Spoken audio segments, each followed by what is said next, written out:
दोस्तों, क्या आप भी YouTube से पैसे कमाते हैं लेकिन आईटीआर इनकम टैक्स रिटर्न भरने में डर लगता है? तो टेंशन खत्म। इस वीडियो के देखने के बाद आप अपना आईटीआर फाइल खुद कर लोगे, वो भी बिना सीए के पास जाए। खुद 1 2 3 क्लिक में आप कर लोगे। इस वीडियो में मैं यूट्यूबर के लिए आईटीआर फाइल यानी इनकम टैक्स रिटर्न फाइल कैसे करते हैं step by step full process के साथ मैं बताया हूँ, बहुत ही आसान भाषा में। अगर आप भी एक यूट्यूबर हो और यूट्यूब से पैसे कमाते हो और कंफ्यूज हो कि आईटीआर फाइल कैसे करते हैं, इस वीडियो को देखने के बाद आपका सारा टेंशन खत्म हो जाएगा और आप घर बैठे अपने ही मोबाइल से आईटीआर फाइल कर पाओगे। तो चलिए दोस्तों, स्टेप बाय स्टेप समझते हैं कि आईटीआर फाइल कैसे करते हैं यूट्यूबर लोग। तो दोस्तों सबसे पहले आते हैं गूगल क्रोम पर, वहां लिखेंगे हम आईटीआर फाइलिंग। जी हाँ दोस्तों, आईटीआर फाइलिंग लिखते ही आपको सबसे पहला website income tax e filing का रहेगा, उस पर क्लिक करना है। जैसे ही क्लिक करोगे आपको कुछ इस तरह का इंटरफेस आएगा, तो आपको लॉगिन कर लेना है। जी हाँ दोस्तों, आपको यहाँ पे पैन कार्ड या आधार कार्ड या फिर यूजर आईडी जो आपका इनकम टैक्स में है उससे आपको लॉगिन करना है। अगर आप इनकम टैक्स में अपना अकाउंट रजिस्टर नहीं किए हैं तो ऊपर वाले आइकॉन में, ये वाले आइकॉन में आप यहाँ से आप अपना रजिस्टर कर सकते हो। जैसे ये आइकॉन आप क्लिक करोगे तो उस पे एक लॉगिन और रजिस्टर आएगा, उससे आप रजिस्टर कर सकते। चलिए दोस्तों, यहाँ आप पैन कार्ड से आप इंटर करेंगे। पैन कार्ड के बाद आपको यहाँ पासवर्ड इंटर करना पड़ेगा। पासवर्ड आप इंटर करेंगे। यहाँ पे पासवर्ड डाल देने के बाद ये जो चेक बॉक्स है वहां भी आपको क्लिक करना पड़ेगा। उसके बाद आपको नेक्स्ट करना पड़ेगा। यहाँ पे आपको सबसे सिलेक्ट असेसमेंट ईयर में आपको 2025-2026 पे करंट ईयर में आपको सिलेक्ट करना पड़ेगा और सिलेक्ट मोड ऑफ फाइलिंग में आपको ऑनलाइन, उसके बाद कंटिन्यू, कुछ इस तरह का फॉर्म आपको खुलेगा। तो आप यहाँ पर जाना स्टार्ट न्यू फाइलिंग। तो स्टार्ट न्यू फाइलिंग क्लिक करने के बाद आपको इंडिविजुअल पे सिलेक्ट करना पड़ेगा। इंडिविजुअल पे क्लिक करने के बाद आप कंटिन्यू करोगे। तो दोस्तों इसके बाद सिलेक्ट आईटीआर 4 आपको करना है। उसके बाद प्रोसीड विथ आईटीआर करना है। यहाँ पर जो पॉपअप आया है वो आपको बता रहा है कि आपका जो फाइलिंग होगा न्यू टैक्स रिजिम के द्वारा होगा। आप ओके कर देना है। उसके बाद लेट्स गेट स्टार्टेड करना है। तो दोस्तों यहाँ पर कुछ सवाल पूछे जा रहे हैं कि आप रिटर्न फाइल क्यों कर रहे हैं। तो फिर पहला ऑप्शन है taxable income is more than basic exemption limit, यानी आपका जो टैक्सेबल अमाउंट है एग्जेम्पशन लिमिट से ज्यादा है तो आप फाइल कर रहे हैं। तो दोस्तों हम लोगों को अदर पे जाना है, क्योंकि हम लोगों का टैक्सेबल अमाउंट एग्जेम्पशन लिमिट से ज्यादा नहीं है। क्यों ज्यादा नहीं है, चलिए पहले इसको समझते हैं। अदर पे क्यों करे, पहले इसको समझते हैं। तो दोस्तों ये हमारा बेसिक टैक्सेबल अमाउंट है। मिनिमम टैक्सेबल अमाउंट हमें 4 लाख तक का फ्री है, यानी 0% टैक्स है। हमारा बेसिक टैक्सेबल अमाउंट स्टार्ट होती है 4 लाख से। अगर हमारी टैक्सेबल अमाउंट 4 लाख से ऊपर है तो हम पहले वाले ऑप्शन में जाएंगे मोर देन एग्जेम्पशन लिमिट। लेकिन अगर हमारा टैक्सेबल अमाउंट 4 लाख से नीचे है तो हम अदर ऑप्शन सेलेक्ट करके आगे बढ़ेंगे। तो चलिए दोस्तों, पहले मैं अपना टैक्स का कैलकुलेशन करता हूँ कि 4 लाख से नीचे कैसे आया। मान लिया जाए कि मेरा यूट्यूब से कमाई 5 लाख हुआ। 1 अप्रैल 2024 से 31 मार्च 2025 से जो भी इनकम आए उसे हमें काउंट करना है। तो दोस्तों मुझे अपना बैंक स्टेटमेंट 1 अप्रैल 2024 से 31 मार्च 2025 तक जितने भी गूगल से, एडसेंस से, यूट्यूब से मुझे पैसे आए हैं उसे एक जगह काउंट करना है और देखना है। मान लिया जाए ये अमाउंट 5 लाख है। तो दोस्तों अगर हमारा पैसा, हमारी कमाई यूट्यूब से आ रही है तो हम मिनिमम 25% टैक्सेबल अमाउंट शो करना ही पड़ेगा। जी हाँ दोस्तों, कम से कम 25% शो करना ही पड़ेगा। अगर हमारा अमाउंट ये अगर बिजनेस से आती, दुकान से आती, तो मिनिमम 6% शो करना पड़ता। तो दोस्तों हमारा अमाउंट जो है यूट्यूब से आया है, तो मेरा ये फाइनेंशियल ईयर ट्रांजेक्शन 5 लाख अगर मानते हैं तो इसका 25% 1,25,000 हुआ। आपका जो भी ट्रांजेक्शन होगा आप वहाँ कैलकुलेट कर लेना।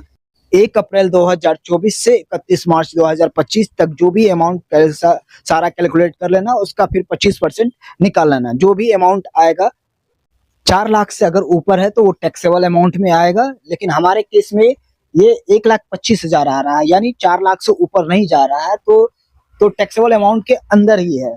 तो दोस्तों इसलिए हम लोग अदर पे सिलेक्ट करेंगे। आपका जो भी अमाउंट होगा उस पीरियड में आप एक बार कैलकुलेट कर लेना, उसका बाद फिर 25% निकाल देना। अगर 4 लाख से ऊपर जा रही है आपकी टैक्सेबल अमाउंट तो पहली वाली ऑप्शन पे जाना, और अगर नहीं आ रही है 4 लाख से नीचे है तो आप अदर ऑप्शन पे आना।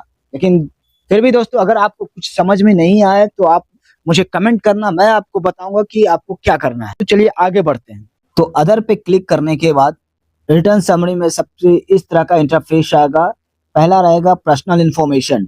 तो आपको पर्सनल इन्फॉर्मेशन में सबसे पहले क्लिक करना है। उसके बाद आपको यहाँ पे पूरा आपका डिटेल रहेगा, आपका नाम, आपका पैन कार्ड नंबर, आपका Aadhaar card number, date of birth सब रहेगा। अगर आपको इसमें से कुछ मॉडिफाई करना है तो आप यहाँ पर सिलेक्ट करेंगे। तो दोस्तों हम 31 पे क्लिक करेंगे क्योंकि हम ड्यू डेट से पहले रिटर्न फाइल कर रहे हैं। यहाँ पे पूछ रहा है दोस्तों क्या आप 2024 और 25 असेसमेंट ईयर में आप न्यू टैक्स रिजीम को से ऑप्ट आउट हुए थे। तो दोस्तों आईटीआर नहीं फाइल है तो हम यहाँ पर नो क्लिक करेंगे। अगर हमने ऐसा किया है तो यस करेंगे, और यहाँ पर फिर वो फॉर्म नंबर या डेट वगैरह सब आपको भरने को रहेगा अगर आप यस करोगे तो। इसलिए आप नो करो क्योंकि आपने पहले कभी टैक्स नहीं भरा हो तो आपने यहाँ नो करना है। यहाँ पर फिर आपको यहाँ पूछा जा रहा है क्या आप अभी जो सेशन चल रहा है या जो आप आईटीआर फाइल करना चाहते हैं आप न्यू टैक्स रिजीम से बाहर होना चाहते हैं। तो नहीं, हम लोग न्यू टैक्स रिजीम में ही आईटीआर फाइल कर रहे हैं, तो हम न्यू टैक्स रिजीम से बाहर नहीं होना चाहते हैं, तो हम यहाँ पर नो लिखेंगे। यहाँ पे हम नो पे क्लिक करेंगे। नेचर ऑफ एम्प्लॉयमेंट में हम अदर पे क्लिक करेंगे। उसके बाद यहाँ पर सारे फॉर्म भर के हम कंटिन्यू पे क्लिक कर देंगे। तो ये पर्सनल इन्फॉर्मेशन में आपको ये ग्रीन टिक लग जाएगा। ग्रीन टिक लग जाने के बाद ये ओके हो गया, ये पहला वाला फॉर्म आपका ओके हो गया।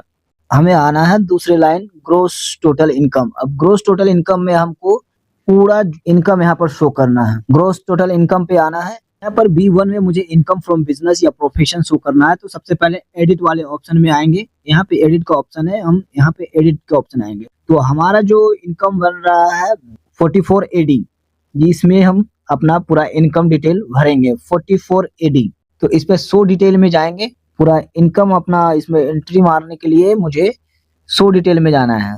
तो 100 डिटेल में जैसे ही आओगे आपको पूरा यहाँ पर फॉर्म फिलअप करने के लिए कहा जाएगा। तो इनकम डिटेल भरने से पहले हमें ब्रेकअप वैल्यू को ऐड करना है, तो सबसे पहले ऐड अनदर करेंगे।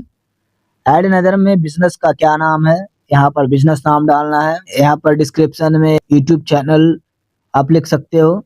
उसके बाद business code, as a YouTuber एक बिजनेस कोड में आप 16019 अदर पे क्लिक करना, क्योंकि यूट्यूब के लिए स्पेशल कोड यहाँ पर नहीं है। तो 16019 अदर प्रोफेशनल सर्विस में आप क्लिक करेंगे। यहाँ पर एक शॉर्ट में डिस्क्रिप्शन में ये यूट्यूब चैनल लिख देंगे, या आप जो भी कुछ लिखना चाहते हो वो यहाँ पे आप लिख दोगे। इसके बाद सेव कर लेना है। सेव करते ही आपको इस तरह का ऑप्शन आएगा। तो दोस्तों यहाँ आगे बढ़ने से पहले आप जो बिजनेस का ब्रेकअप वैल्यू जो आप तैयार किए थे, बिजनेस नेम लिखे थे, बिजनेस कोड लिखे थे, तो उस बिजनेस कोड पर सबसे पहले आप क्लिक करोगे। उसके बाद आप यहाँ इनकम लिखोगे। अब इनकम अगर आप असेसमेंट ईयर 2025-2026 का अगर भर रहे हो तो आप इनकम आप कैसे लिखोगे, तो फाइनेंशियल ईयर यानी पिछला फाइनेंशियल ईयर 1 अप्रैल 2024 से 31 मार्च 2025 तक जो भी आपके यूट्यूब से पैसे बैंक अकाउंट में आए हैं, जितने भी पैसे आए हैं ऑनलाइन, सबसे पहले वाले कॉलम में आपको ऑनलाइन लिखना है। तो जितने भी पैसे आपको ऑनलाइन आए हैं 1 अप्रैल 2024 से 31 मार्च 2025 तक, तो आपको ये सबसे पहले वाले कॉलम में लिखना है। तो बैंक स्टेटमेंट निकाल के आप देख लो कि आपको ये 1 साल में इस पीरियड में आपको कितना रुपया आया है 1 अप्रैल 2024 से 31 मार्च 2025 तक। तो जैसा कि मैं एंटर किया हूँ, मेरा इतना अमाउंट आया है। और उसके बाद सबसे नीचे आप बीच वाले कॉलम में कैश लिखना है। तो कैश कुछ आया नहीं, क्योंकि यूट्यूब का पैसा ऑनलाइन ही आता है, तो कैश आता नहीं है, तो आप यहाँ पे 0 ही लिखेंगे। और कोई भी दूसरे मोड से तो यूट्यूब पैसा देता नहीं है, तो यहाँ भी आप कुछ नहीं लिखोगे। तो अब आया E2 presenting income under section 44 AD।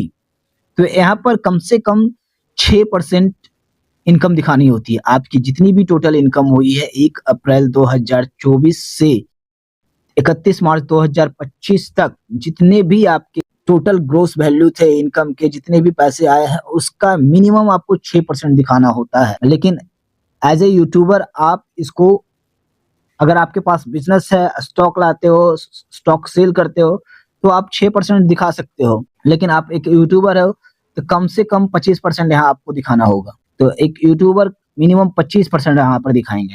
6% एकदम अगर आप लिखोगे तो आपके पास खर्च का पूरा हिसाब देना पड़ेगा, क्या खर्च किए हो। तो यहाँ पर मिनिमम आपको 6% डालना पड़ेगा। यहाँ पे आपको यूट्यूब हो तो आपको 25% टैक्सेबल अमाउंट शो करना पड़ेगा। उसके हिसाब से आप 25% आप देख लो, ये मेरा 25% टैक्सेबल अमाउंट हमारा 1,31,696 रुपया टैक्सेबल अमाउंट। उसके बाद B2 में इनकम फ्रॉम सैलरी। तो यहाँ पर दोस्तों जो अमाउंट आपको 23,000 रुपये जो शो कर रहे हैं वो सैलरी से आए हुए पैसे हैं, जो ऑटोमेटिक कभी कभी ऑटोमेटिक यहाँ पर फिलअप हो जाता है, या फिर को अगर उस टाइम भी अगर सैलरी से पैसे आए होंगे बैंक अकाउंट में तो आपको वो भी एंटर करना। सैलरी से जो पैसे आए हैं उसको अलग कॉलम में लिखना पड़ेगा, और यूट्यूब से जो आया है उसको अलग कॉलम में लिखना पड़ेगा। सैलरी पे क्लिक करके आप यहाँ पर एक बार सैलरी वाले ऑप्शन में जाके जो भी है सब में नेचर ऑफ एग्जेम्प्ट अलाउंस सब में आपको एनी अदर करना होगा। डिस्क्रिप्शन में नॉट एप्लीकेबल लिख देना है, एनी अदर और नॉट एप्लीकेबल यहाँ पर फिल करना है, क्योंकि यहाँ फिल नहीं करोगे तो आगे जाके आपको दिक्कत आएगी। यहाँ पर कुछ ना कुछ आपको फिल करना ही पड़ेगा। तो सबसे अच्छा आइडिया है एनी अदर और नॉट एप्लीकेबल लिख देना है। यहाँ पूरा इनकम फ्रॉम सैलरी यहाँ 23,922 सैलरी से आई हुई है। यहाँ पर ऑटोमेटिक आ गया। अगर आपकी सैलरी नहीं आती है तो आप ये कॉलम आप नहीं भरोगे। अगर ऑप्शन आता है तो एक बार क्लिक करके सबको ओके कर देना है बस। तो यहाँ पर दोस्तों आपको टोटल सैलरी और वो जोड़कर 1,32,029 रुपये हुए। यहाँ पर disclosure exempt income. Disclosure exempt income basically उन लोगों के लिए होता है जिनके पास दुकान होती है। इस कॉलम को हम सिर्फ कंफर्म करके आगे बढ़ेंगे, क्योंकि इसमें ना हमारे पास कोई स्टॉक का डिटेल है, कारण से इसको हम आगे कंफर्म करके आगे बढ़ेंगे। ये तीनों कॉलम हमारे पास ग्रीन टिक लग गए हैं। अब आते हैं चौथे वाले कॉलम। चौथे वाले LTCG US को सिर्फ हमको कंफर्म करना है। ये भी हमारे कोई काम का नहीं है, लेकिन कंफर्म करना पड़ेगा दोस्तों, क्योंकि कंफर्म अगर नहीं करोगे तो ये आगे बढ़ेगा नहीं। अब आते हैं टैक्स डिडक्शन में। टैक्स डिडक्शन का डिटेल देना है, तो हम लोग का कोई भी टैक्स डिडक्ट नहीं हुआ है तो सिर्फ कंफर्म कर देंगे। उसके बाद टैक्स पेड में आएंगे। सारे ग्रीन टिक लगना जरूरी है दोस्तों। टैक्स पेड में हमारे पास टैक्स पेड तो कुछ नहीं है, बस ये इसको भी कंफर्म करना है। टैक्स पेड को भी कंफर्म करके आगे बढ़ेंगे। अब टोटल टैक्स लायबिलिटी। यहाँ पर टोटल टैक्स लायबिलिटी हमारे पास, तो दोस्तों टोटल टैक्स अमाउंट हमारा 1,32,000 था, जिसके कारण टैक्स स्लैब में 0% टैक्स लगते हैं। तो हमारा जो टैक्स है, टैक्स 0% हो गया, मतलब कुछ भी टैक्स नहीं देना है। 1,32,000 टैक्स वाले अमाउंट में हमें कुछ भी टैक्स नहीं देना है। उसके बाद हम कंफर्म करेंगे, पूरा डिटेल देख के हम कंफर्म करेंगे। उसके बाद यहाँ पर डिक्लेरेशन अपने नाम के आगे यहाँ पर टिक क्लिक कर देंगे। उसके बाद यहाँ पर अपने जगह का नाम, जहाँ से आप रिटर्न फाइल कर रहे हो उस जगह का नाम लिख के आप प्रोसीड टू वैलिडेशन कर देंगे। उसके बाद प्रीव्यू करना है। ये वाले ऑप्शन में आपको प्रीव्यू करना है। यहाँ पर नो एरर वेयर फाउंड। अगर आपको गलती होगी यहाँ पे तो आपको एरर वहीं शो हो जाएगा, लेकिन हमारे यहाँ कोई एरर फाउंड नहीं था, इसलिए यहाँ पर कुछ नहीं। आप प्रीव्यू करेंगे, प्रीव्यू करके प्रोसीड टू वैलिडेशन कर देंगे। प्रीव्यू करके उसके बाद कुछ इस तरह से आएगा, validation successful, no error were found. अब यहाँ पर प्रोसीड टू वेरिफिकेशन करेंगे। Proceed to verification. उसके बाद आपको यहाँ पूछा जाएगा कि आप अभी वेरीफाई करना चाहते हैं कि बाद में वेरीफाई करना चाहते हैं कि पोस्ट करके वेरीफाई करना चाहते हैं। तो हम अभी वेरीफाई करना चाहते हैं, तो वेरीफाई नाउ पे क्लिक करेंगे। तो वेरीफाई नाउ पे हम क्लिक करते हैं। उसके बाद कंटिन्यू करेंगे। कंटिन्यू में पूछा जा रहा है how you want to e verify. कैसे ई वेरीफाई करेंगे, तो हम आधार के माध्यम से ई वेरीफाई करेंगे। तो आधार, सबसे पहले हमें आधार पे क्लिक करना है। यहाँ पर ये ऑप्शन आता है रजिस्टर्ड विद आधार, तो हमें वो वाले ऑप्शन पे क्लिक करना है। उसके बाद I agree, validate my Aadhaar detail. उसके बाद जनरेट OTP करेंगे, तो आपके आधार नंबर पे जो भी मोबाइल रजिस्टर्ड होगा आपको वहाँ OTP जाएगी। OTP इंटर करने के बाद जैसे ही आप OTP इंटर करोगे, आपको OTP इंटर करने का वैलिडेट कर देना है। उसके बाद एक बार फिर से कंफर्म करने बोलेगा, आपको फिर से कंफर्म कर देना है। यहाँ पर फिर आएगा submitted successfully. Submit level validation में आपको सबमिट सक्सेस प्रोसीड कर देना है। प्रोसीड के बाद डाउनलोड रिसिप्ट, यहाँ पर सक्सेसफुली फाइल्ड हो गया है। और उसके बाद हमें कोई रिसिप्ट मिल जाएगा। यहाँ पर डाउनलोड रिसिप्ट कर लेंगे, यहाँ पर रिसिप्ट भी डाउनलोड हो गए। तो दोस्तों इस तरह से आप घर बैठे खुद के मोबाइल से ITR फाइल कर सकते हो। या देखो दोस्तों यहाँ पर ITR फाइल हो गई है।